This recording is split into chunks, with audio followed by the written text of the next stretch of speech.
슬기로운 의사생활이 위기의 순간 서로를 위로하며 함께 성장하는 캐릭터들의 깊어진 관계로 시청자들의 공감을 이끌었다.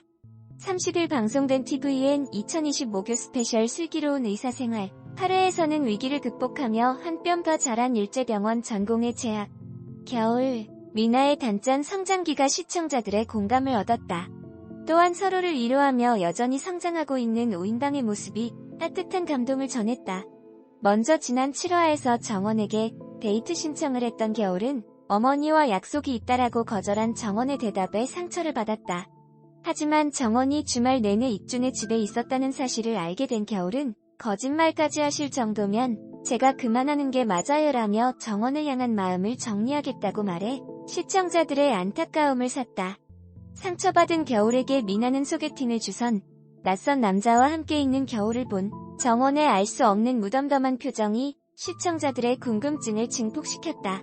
5년 동안 월급 반을 꼬박 모아 겨우 마련한 집을 사기당한 제약의 상황은 더 좋지 않았다.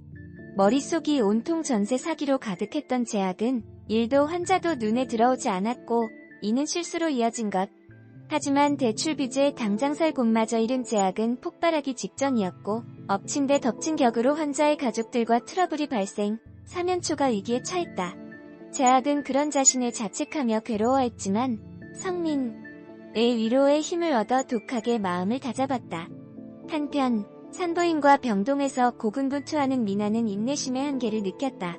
이틀이나 잠수를 타고 돌아온 은원을 나무라지 않고 오히려 배려하는 석형의 모습에 서운함이 폭발한 것. 그러던 중 응급 상황이 발생했고 미나는 끝까지 환자를 위해 책임과 최선을 다했다. 다행히 아기는 무사히 태어났고 홀로 두려웠던 미나는 수고했어라는 석형의 한마디에 울컥해 결국 눈물을 쏟아냈다. 사실 석형은 산부인과 전공의들의 상태와 돌아가는 상황을 대충 알고 있었다. 하지만 전공의들만의 룰이 있고 그 사이에서 어떻게 해야 할지 판단이 서지 않아 개입하지 않았던 것. 석형은 내가 부족한 게 많아. 다음에 이런 일이 있으면 적극적으로 개입해서 해결할게. 진짜 미안해라며 솔직하게 말해 미나의 서운함을 풀어줬다. 또한 넌 좋은 의사가 될 거야. 책임감 있게 도망 안 가고 최선을 다했어. 너 오늘 너무 잘했어라고 미나에게 진심 어린 칭찬을 한 석형의 모습은 시청자들의 마음까지 뭉클하게 했다. 여기에 공석인 흉부외과 과장 자리를 고사했던 준환이 사면초가 위기에 처한 제약을 위해 그 자리를 수락한 사실이 밝혀졌다.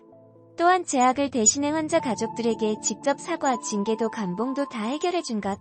제약은 자신에게 관심 없고 냉정하다고 생각했던 준환을 배려해 감동, 앞으로 두 사람의 끈끈한 관계 변화에 기대가 모아졌다. 하하 방송을 본 시청자들은 오늘 전공의 쌤들 순환 시대인가요? 힘을 내요 쌤들. 오늘 미나한테 너무 과몰입돼서 같이 울었다. 제약쌤 무조건 버티자. 익준이는 등장 자체가 내 웃음 버튼 이런 춘대레 준환, 다정한 석형이 같은 상사들은 어디 가면 볼 수 있나요 등 오인방을 비롯한 일제병원 쌤들의 폭발적인 반응을 보였다. 지난 30일 방송된 TVN 2020 목요 스페셜 슬기로운 의사생활 8화에서 익준은 간암이 의심되어 정밀 검사를 권하자 낙담에 빠져 눈물을 보이는 환자와 가족들을 위로하고 다독이며 의사로서 최선의 노력을 기울였다. 이후 검사 결과를 기다리며 이어지는 침울한 분위기를 읽은 그는 환자를 1인실에서 6인실로 옮길 것을 제안했고 그의 환자를 위한 섬세한 제안은 묘책으로 작용. 긍정적인 검사 결과와 함께 우울했던 간암 환자와 가족들이 다른 환자 및 보호자들과 어울리며 한층 밝아진 모습이 담겨 안방극장의 기분 좋은 훈훈함을 자아냈다. 그런가 하면 익준은 이번 회차에서 실력도 인성도 1등인 프로의사의 면모와 또 다른 어딘가 어설픈 듯 보호 본능을 자극하는 귀여운 매력으로 시청자들의 미소를 자아냈다. 송화의 방에서 대화를 나누던 중 뜨거운 커피포트를 만져 양손가락을 대인 그는 10손가락 끝에 퉁퉁하게 붕대를 감아 마치 개구리를 연상케 하는 코믹한 모습으로 웃음을 자아내는가 하면 99주 친구들과 함께하는 저녁 식사 자리에서 석형이 물려받을 재산에 대한 이야기를 나누며 나랑 우리 우주, 너 후쪽에 올려주면 안 되냐? 라며 석형을 아빠라고 칭해 익살스러운 빠른 호칭 전환으로 보는 이들의 광대를 수직 상승시켰다.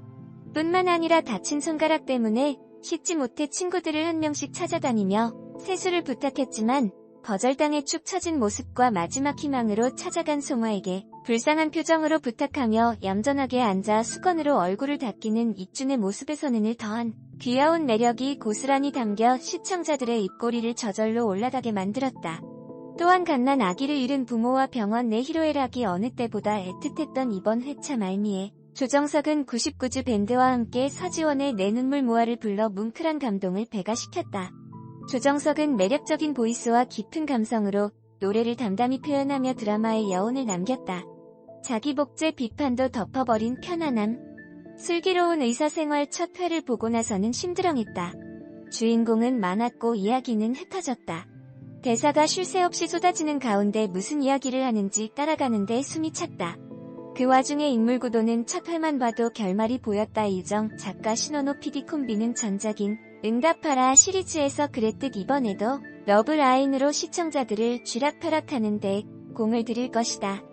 상황 설정은 또 얼마나 극단적인지. 한 보호자는 아들이 간 이식을 기다리는 와중에 어머니가 뇌종양 진단을 받았다. 또 간 이식 당일에는 수술을 맡은 의사가 병원으로 오다가 교통사고를 당한다. 어떤 환자는 치료를 잘 받고 가족과 함께 퇴원한 뒤 교통사고로 뇌사 상태에 빠져 실려온다. 심지어 그날은 아들이 손꼽아 기다리던 어린이날이다. 제작진은 드라마 배경이 종합병원이기 때문에 이런 일들이 일상이라고 주장할지도 모르겠다. 그러나 이런 자극적이고 극단적인 설정을 하기 위해 배경을 종합병원, 주인공을 의사로 만들었다고 보는 것이 더 타당하지 않을까? 제작진의 전작이었던 점을 고려한다면 말이다. 그 심드렁했고 문제 많은 드라마를 8회까지 한 해도 빠짐없이 보았다. 설정도 그대로고 극단적인 상황은 계속 반복되는데도 계속 본다. JTBC 드라마 부부의 세계처럼 다음 회가 너무 궁금하거나 주인공의 감정에 이입되지 않는데도 보게 된다. 1회부터 다시 복습한 끝에 그 이유를 찾았다. 슬기로운 의사생활은 세상에서 제일 편하게 볼 수 있는 드라마다. 주요 인물 중에는 악인이 없다. 드라마 배경인 율제병원은 선의로 가득 차 있는 판타지 공간이다. 악인인 줄 알았던 병원 이사장은 법 없이도 살 사람이다. 싸가지 없는 의사도 사이코패스처럼 보이던 의사도 다 환자를 위해 위압을 떨 뿐이다. 그러니 어떤 극단적인 설정이 나와도 마음 졸일 필요 없다. 오해는 금방 풀리고 모두가 최선의 결과물을 받아들 것이다. 등장인물이 어떤 사람인지 집중해서 볼 필요도 없다. 병원 내 최고 소식통인 응급의학과 의사 봉광현의 입을 통해 주인공 5명의 과거사, 진짜 모습을 틈날